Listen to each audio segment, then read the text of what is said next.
Mumbai marine drive. Mumbai दुनिया का एक ऐसा शहर है जो शायद कभी नहीं सोता, जहां रात देर तक लोगों की रौनक लगी रहती है। रात के अंधेरे में कई लोग यहां आते हैं और कभी ना खत्म हो जाने वाले सी व्यू को एंजॉय करते हैं। लेकिन एक रात कुछ ऐसा हुआ जो कि रोहन की जिंदगी की सबसे खौफनाक रात बन गई। रोहन का ऑफिस मरीन ड्राइव के बहुत पास था। रोहन हर शाम लगभग ऑफिस के बाद मरीन ड्राइव पर सैर को चला जाता था। कुछ दिनों से रोहन के ऑफिस का काम बहुत ज्यादा हो गया था, जिसकी वजह से उसको रोजाना घर जाते शाम हो जाया करती थी। फिर भी वो मरीन ड्राइव जरूर जाता था, क्योंकि उसके लिए वो जगह आरामदायक जगह थी, जहां वो कुछ पल बैठकर अपने दिमाग को तरोताजा कर लेता था। एक रात उसे जाते जाते रात के 2 बज गए, लेकिन वो फिर भी मरीन ड्राइव जरूर गया। लेकिन उस रात मरीन ड्राइव पर कुछ अजीब सी ठंडक थी। मरीन ड्राइव पर ठंडी रात में अक्सर लोग वहां बैठा करते थे, लेकिन उस रात रोहन वहां बिल्कुल अकेला था। लेकिन रोहन इन सब को इग्नोर करके कान में ईयरफोन्स लगाए सॉन्ग सुनता वॉक करता चल दिया। अचानक उसके फोन की बैटरी 0 हो गई और फोन उसका बंद हो गया। रोहन बहुत हैरान हुआ कि अचानक 80% बैटरी से 0 पर कैसे आ गई। रोहन को ये बात कुछ अजीब लगी। रोहन ने अपना फोन ऑन करने की बहुत कोशिश की, लेकिन उसका फोन ऑन ना हो पाया। इतने में रोहन को किसी के जोरों से रोने की आवाज सुनाई दी। वो कुछ आगे चला तो वहां एक लड़की बैठकर रो रही थी।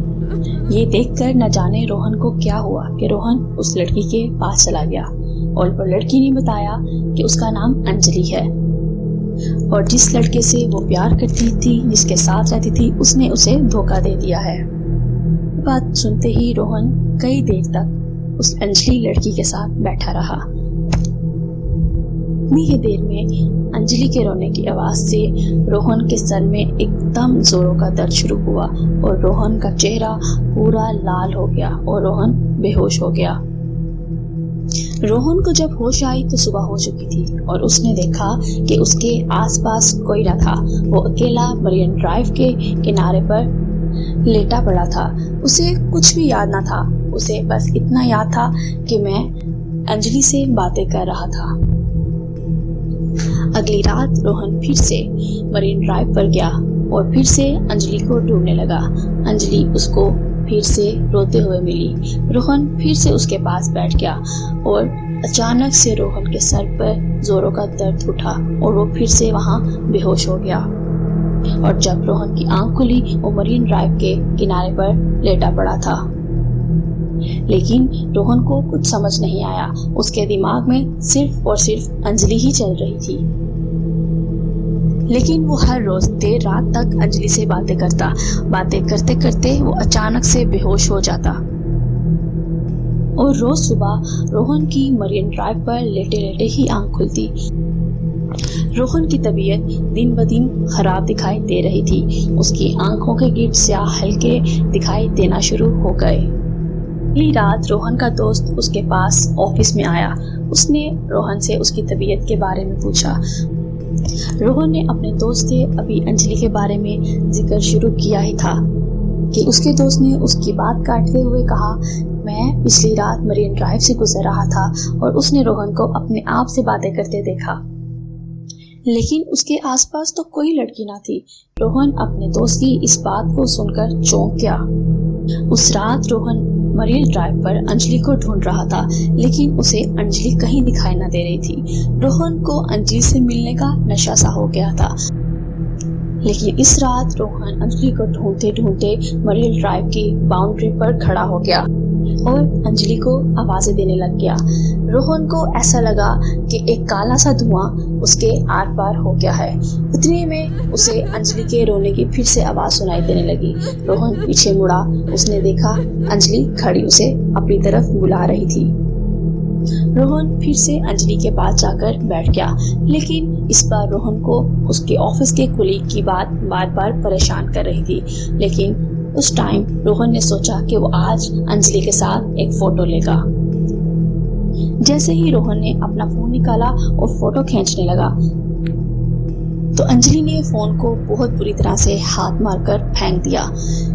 रोहन को कुछ अजीब लगा।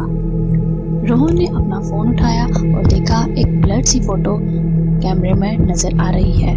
उसमें अंजलि का हाथ कुछ अजीब काला सा दिखाई दे रहा था। अभी रोहन फोटो देख ही रहा था कि अंजलि ने फिर से पीछे से आवाज लगाई और रोहन उस टाइम सहम गया था। जैसे ही रोहन ने पीछे मुड़कर देखा, उसने अंजलि से कहा, अंजलि, हम इतने अरसे से मिल रहे हैं, तुमने आज तक ये नहीं बताया तुम हो कौन, तुम रहती कहाँ हो। अंजलि से एक सवाल करते ही रोहन चुप हुआ कि अंजलि दोबारा से रोना शुरू हो गई। हर बार की तरह अंजलि जब भी रोना शुरू होती, रोहन के सर में अजीब सा दर्द शुरू होता और रोहन को कुछ याद आ रहता और वो अचानक से बेहोश हो जाता। लेकिन इस बार जैसे ही रोहन के सर में दर्द उठा, रोहन ने फौरन से अपना फोन निकाला और अंजलि की फोटो ली और अंजलि जोर से चिल्लाना शुरू हो गई। उसकी चिल्लाने की आवाज कुछ नॉर्मल नहीं थी, ना तो वो किसी इंसान की तरह थी, ना तो किसी जानवर की तरह, कुछ अजीब सी आवाज थी।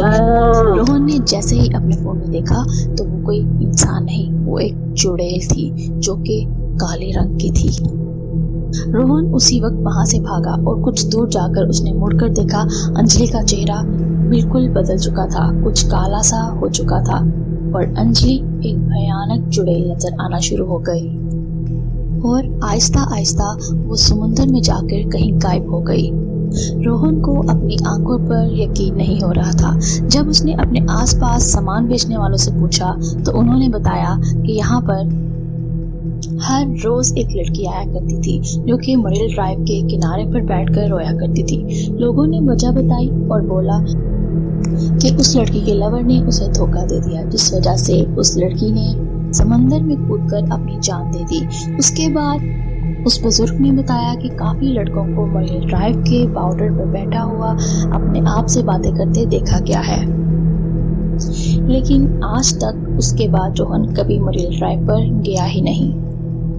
लेकिन रोहन को अभी भी रात को ख्वाब आते हैं कि अंजलि अभी रोहन को अपने पास बुला रही है।